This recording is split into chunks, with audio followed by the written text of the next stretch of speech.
Selamat siang, berjumpa kembali dengan saya di mata kuliah Manajemen Konstruksi. Ya, di pertemuan 11 ini kita akan membahas mengenai kelanjutan dari pertemuan minggu kemarin, yaitu metode untuk menghitung suatu kegiatan dalam proyek yang dimana di pertemuan 11 ini akan dijelaskan mengenai metode dari bar chart atau bagan balok. Nah, jadi bar chart ini merupakan suatu bagan balok. Mungkin kita sering menggunakan bar chart ya untuk melakukan analisa-analisa secara grafis.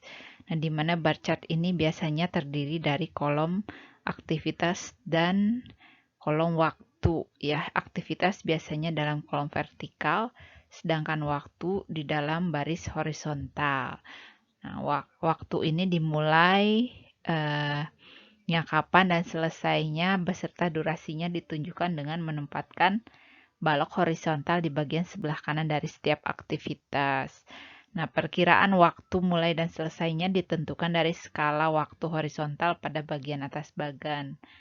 Nah, jadi panjang dari balok ini menunjukkan durasi dari aktivitas dan biasanya aktivitas tersebut disusun berdasarkan kronologi pekerjaannya atau kegiatannya. Nah, ciri-ciri dari bar chart yang pertama mudah dalam pembuatan dan persiapannya, memiliki bentuk yang mudah dimengerti, dan bila digabungkan dengan metode lain seperti kurva S dapat dipakai lebih jauh sebagai pengendali biaya. Penggunaan bar chart ini bertujuan untuk mengidentifikasi unsur waktu dan urutan dalam merencanakan suatu kegiatan, terdiri dari waktu mulai, waktu selesai, dan pada saat pelaporan.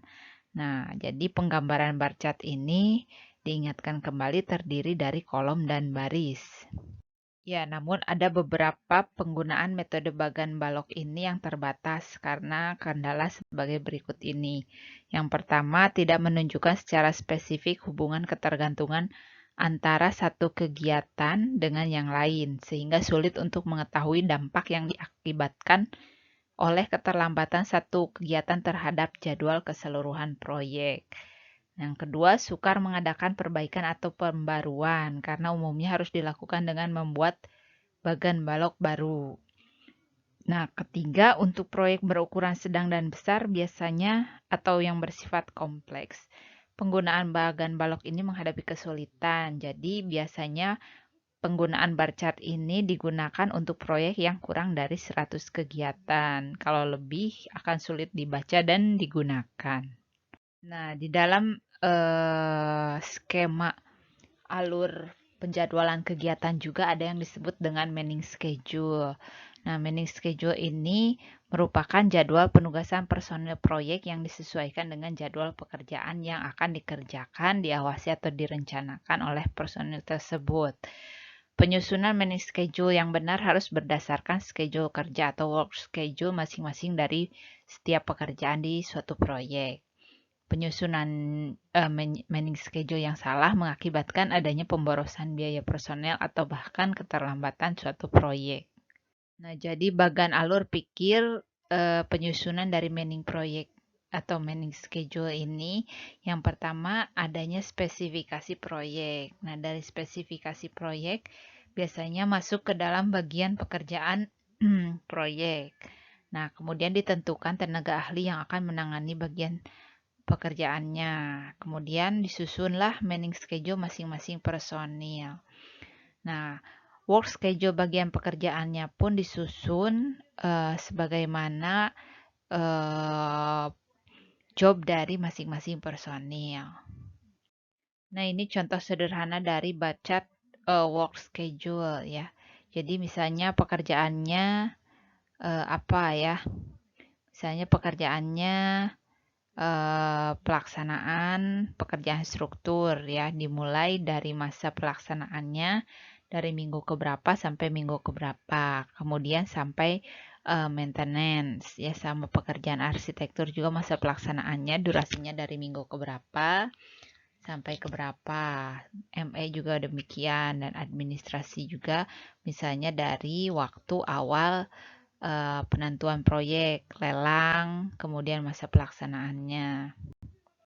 Kemudian ini manning schedule berdasarkan job dari masing-masing personil atau masing-masing tenaga ahli ya. Misalnya ada chief engineering yang bertugas dari masa awal proyek dari tahap lelang sampai tahap maintenance. Kemudian civil engineering bertugas dari masa pelaksanaan sampai maintenance. Arsitek engineer juga dari masa pelaksanaan sampai maintenance. Kemudian electric engineer dari masa pelaksanaan sampai maintenance. Project engineer biasanya dari tahap awal ya, tahap lelang sampai maintenance. Nah, jadi berikut cara membuat bagan balok atau bar chart di mana diketahui tabel diagram kerja. Nah, sebelum kita memulai untuk menghasilkan bar chart, yang pertama adalah kita melihat tabel dari jaringan kerja untuk membuat diagram jaringan kerja. Nah, jadi ada 9 kegiatan yang ada di sini, yaitu kegiatan A sampai kegiatan I. Kemudian ada keterangan di mana kegiatan yang mengikuti kegiatan A ini kegiatan D. Kemudian kegiatan sebelumnya tidak ada dan durasinya adalah 2 minggu. Nah, untuk membuat diagram jaringan kerja ini yang perlu kita tahu adalah rumusan dari membuat node seperti ini ya, di mana diketahui ada yang namanya jalur atau arrow dari kegiatan, yaitu kegiatan A, B, C, dan seterusnya, dan durasinya di sini ya. Kemudian I ini merupakan titik awal kegiatan, dan J ini merupakan titik akhir kegiatan. ES ini early start, LS ini late start, IF ini early finish, dan LF ini adalah late finish. Nah, kita akan membuat terlebih dahulu diagram jaringan kerja. Nah, untuk membuatnya node I di sini ya sebagai titik awal dari suatu kegiatan. Nah, kegiatan pertama ini berlangsung dari kegiatan A, di mana kegiatan A ini kegiatan sebelumnya tidak ada ya. Jadi kita akan membuat arrow untuk kegiatan A. Nah, kegiatan A ini ada di sini ya. Nah, di mana kita tutup dengan node selanjutnya. Kemudian kita lihat kegiatan A ini yang mengikuti adalah kegiatan D. Kemudian kegiatan B, kegiatan sebelumnya tidak ada. Jadi kita langsung masukkan di sini di mana kegiatan B ini merupakan kegiatan awal juga ya setelah A. Di sini. Kemudian kegiatan C, di mana kegiatan C ini berlangsung setelah kegiatan B ya. Jadi di sini titik arrow-nya. Nah, kemudian antara kegiatan A dan C ini kita lihat di sini ada yang namanya kegiatan D ya di sini ya. Jadi kegiatan D ini berlangsung kegiatan sebelum A, dan kemudian yang mengikutinya adalah kegiatan F. Nah, kemudian kegiatan E, kegiatan sebelumnya adalah kegiatan B, di mana kegiatan E ini yang mengikuti adalah kegiatan G dan juga kegiatan H. Kemudian di kegiatan F ini merupakan kegiatan akhir ya. Dan di titik kegiatan H ini juga adalah kegiatan akhir, dan kegiatan I juga merupakan kegiatan akhir. Kita bisa gambarkan di mana kegiatan I ya, kegiatan yang mengikuti G ya di sini ya. Dan titik akhirnya adalah kegiatan F di sini. Kemudian kita berikan penamaan untuk di titik awal sini ya. Jadi seperti ini 1, kemudian 2, kemudian 3, 4, 5, 6, dan 7. Untuk mengetahui ke titik EF di sini kita melakukan perhitungan maju, di mana perhitungan maju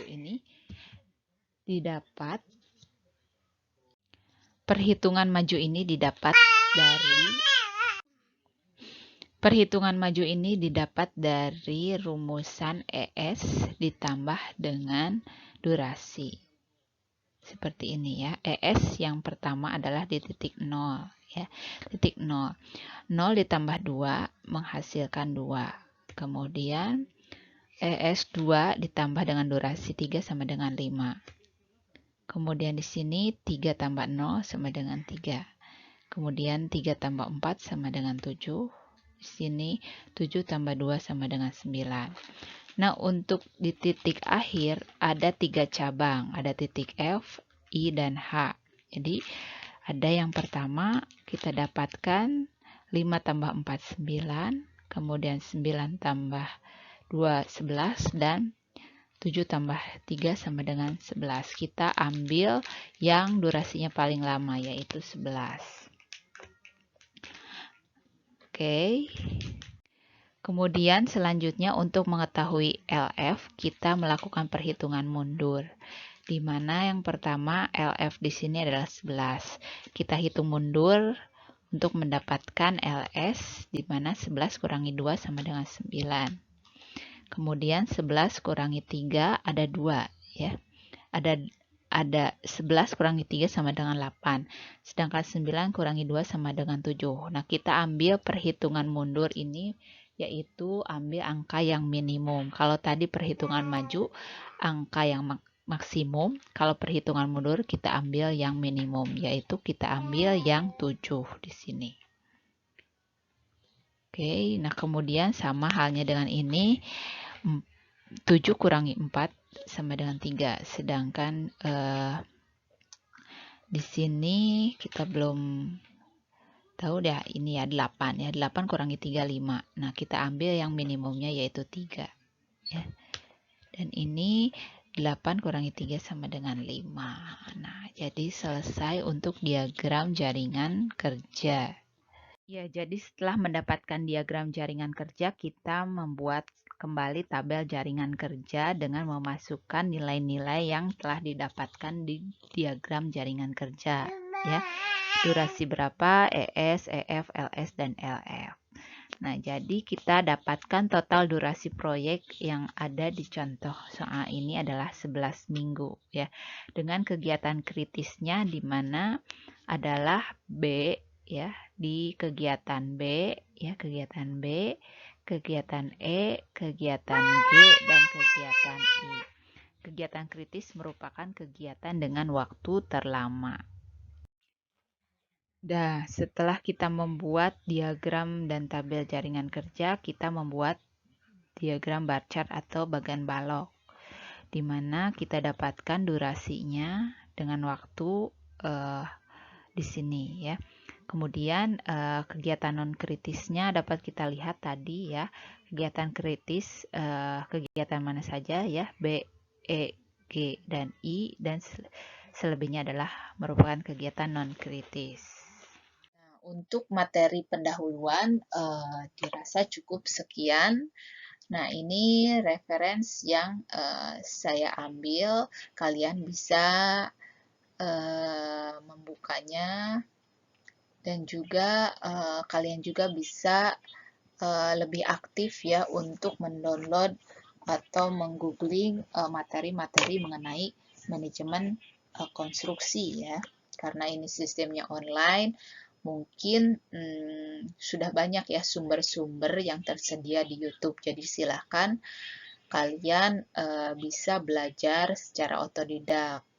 Nah, tapi kalian juga bisa berdiskusi dengan saya apabila ada hal-hal yang ingin ditanyakan mengenai mata kuliah ini.